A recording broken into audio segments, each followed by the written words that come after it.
In this video, I'll show you how I get my lawnmower ready to go for the year in 30 minutes or less. And the first thing I'm doing is just making sure the lawnmower is good and hot. So I've got it running with some vice grips to keep it running. I'm going to use this seafoam spray, which is a top engine cleaner and lubricant. Step one of this process is to take out that air filter. Now, with the engine hot and running, I'm going to spray the seafoam top engine clean and lubricant into the air intake in about 4-second bursts. So you can see it's going to push out a bunch of smoke, and you can hear it start stalling out. So you don't want to stall it all the way out. In fact, I did do some pretty long bursts in here, and it never stalled. Likely if you just kept going, it would stall. And my neighbors are just off to the left playing badminton in the street, and they seemed super stoked that I was doing this while they were playing badminton. So in total, I give about 10 bursts of this stuff into the engine while it's running, and then after I've done a bunch of bursts, I'm going to turn off the engine and let it cool off for at least 10 minutes as per the instructions. Now for this air filter, all I do is use compressed air, and then I just blow that air in reverse through the filter. So anything that got stuck in the filter is now blown back out. Obviously, buying a new filter is an option, but I just don't want to do that for a lawnmower.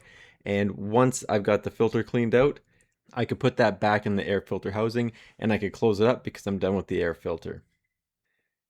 Now the next step I'm going to do is flip the lawnmower over and drain the oil, but before I do that, I'm just going to pull the spark plug wire off because I'm going to be messing around with the blade here in a second as well. You do have the option to drain the carburetor, but I didn't feel that was required. So with a oil catch pan just off to the side of the lawnmower, I just tip that thing over and dump out all the oil, and the oil comes out the exact same location it goes in. Now while the oil's dripping, I'm going to use this Dremel tool and get all the burrs off the blades. The battery on this camera does die, so I do get cut off here, but you get the idea. I use a Dremel tool, I take off all the burrs, and when I'm done, it looks kind of sharp. Still an old blade, but whatever, it's good enough. Obviously, in the 5 minutes it took me to Dremel the blade, the oil has completely drained, and now I'm going to add the correct engine oil back into the engine. Now I found that this was a pain because there was just oil, I suppose, in that tube, and it was just kept giving me false readings, so I did have to check it several times. In the end, I let it sit for a little while and did a final check to make sure that it was at about the level of the second hole in the dipstick, which is your full indicator. Now I'm going to pull the spark plug. This is not really the right spark plug socket for this, but it worked. And I'm going to clean the spark plug. I've got some throttle body cleaner. There's other cleaners that would likely work as well. So after spraying it down with the cleaner, I'm using 180 grit sandpaper, and I'm just getting any of the carbon buildup off the spark plug. And then obviously I'm going to spray it one more time before I put the spark plug back in the lawnmower.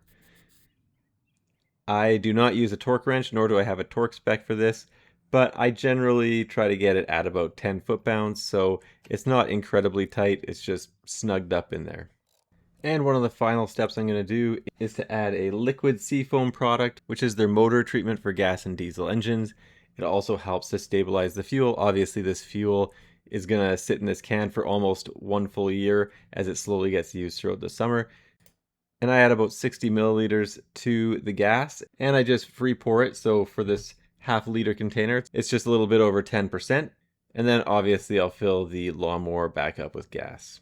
It's definitely been 10 minutes since I sprayed the seafoam top engine cleaner into the air filter. And the final step on this process is to run the engine for at least 10 minutes. So I could either mow the lawn, which I've already done because I didn't want a whole bunch of gas in the gas tank when I flipped it over to drain the oil. So for this, I'm just going to use the vice grips again, and I just let the lawnmower sit and idle for 10 minutes to complete the seafoaming process. Anyway, this is how I usually get my lawnmower ready, and I find my lawnmowers last an extremely long time.